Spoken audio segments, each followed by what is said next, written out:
So, I know that I am working on this little book, The Greatest Sales Question Ever Asked. And you're going to be in it. You are going to submit some of your own experience with that. Why don't you take a little bit of time and tell us how the greatest sales question ever asked has impacted you in your life and business? Okay.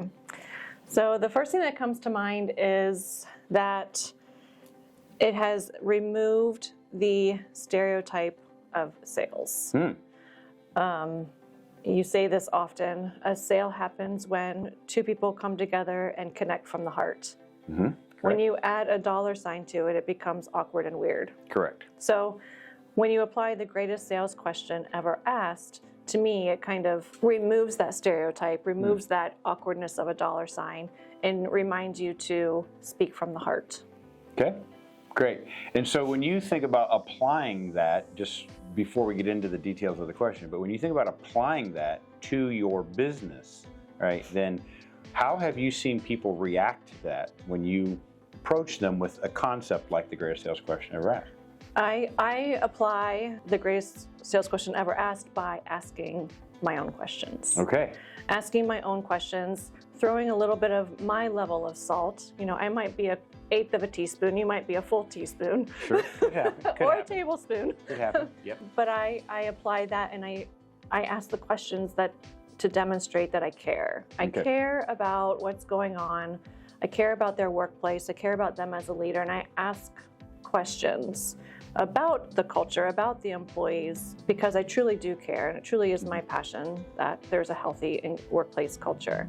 So that's how I use that, and that's how I apply that. Okay, and so then maybe one more question as I'm sitting here is, what was your reaction when you found out that the greatest sales question ever asked was not asked by a salesperson? Right, 100%.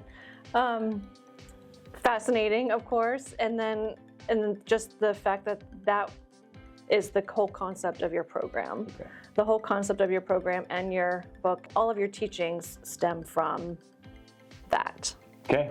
And that also helps to remind you that we're here to love others, ask questions, and help them with their goal and fix their problem or take their pain away. Great, great. So that she is talking about is the greatest sales question ever asked. Came out of the book of John chapter 5, where Jesus is interacting with the paralyzed man at the well of Bethesda. And he has never met this man. He walks up to him in a cold kind of environment. There's no relational connection here. And somehow Jesus knows that he has been laying there 38 years in his condition. And Jesus, being who he is, greatest servant to ever walk the face of the earth, asked him, his introductory remarks were to ask him a question. Do you want to be healed? Do you want to be healed?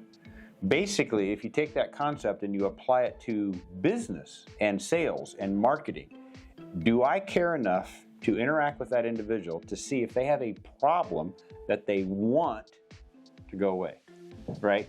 And maybe you can speak a little bit about the difference in talking to people who don't want their problem to go away versus talking with people who do want their problem to go away.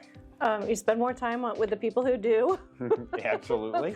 You ask more questions and you put a plan together to help them solve their problem and be their partner and kind of lock arms and help them along. It goes back to talking about suspects and prospects, right? So when we have our rating scale and someone is not willing to move forward or is not willing to fix the pain, go to the goal, they just don't become a prospect, and we just don't spend our time with them. We can still educate, we can still drip on them from a marketing perspective, but our efforts then have to be focused on those who are willing. And one thing we can learn also from the greatest sales question ever asked is that it says that Jesus walked into a multitude of people who were blind, lame, paralyzed, whatever their condition was. He walked into a multitude of those people, which means he understood his target market very, very well, all right? But he only asked one person a question, all right? There were people in that audience who needed relief. They needed their problem solved. They needed healing of some sort. But for whatever reason, he only asked one person, do you want to be healed? And so that's where we have to really understand that it's not only the right question we have to ask the right question of the right person in the right way for the right reason at the right time. And those are the 5 rights that we learn from the greatest sales question ever asked. I believe that salespeople must learn how to practice the 5 rights that we see coming from that one question. Yep. Yeah. Okay. I love it. So with that, please check out Salty Sales Training, Long on Life with Brent Long. He does one-on-one coaching. He meets you where you are. He's going to learn about you, your service, your product, and he's going to work with you one-on-one. And he's going to teach all these concepts to you specifically in your language so you understand it and all of that. So I just highly recommend you reach out, have a free consultation to see if it would be a good fit. Yeah. And go from there. Yeah. And one final question. How are you coming on your portion of the book? I was told my due date was sometime in April. Well, what year? No, you're right. So I'm working on it now, and I should have my first true rough draft done and fully edited by March 15th, and then I will start collecting responses back from those who have been practicing it for many, many years and doing extremely well with it, by the way. Thank you. Yeah, Thank you. Congrats. Thank you. Yeah. So, yeah. Awesome. Happy selling. Good selling. Good luck. God bless.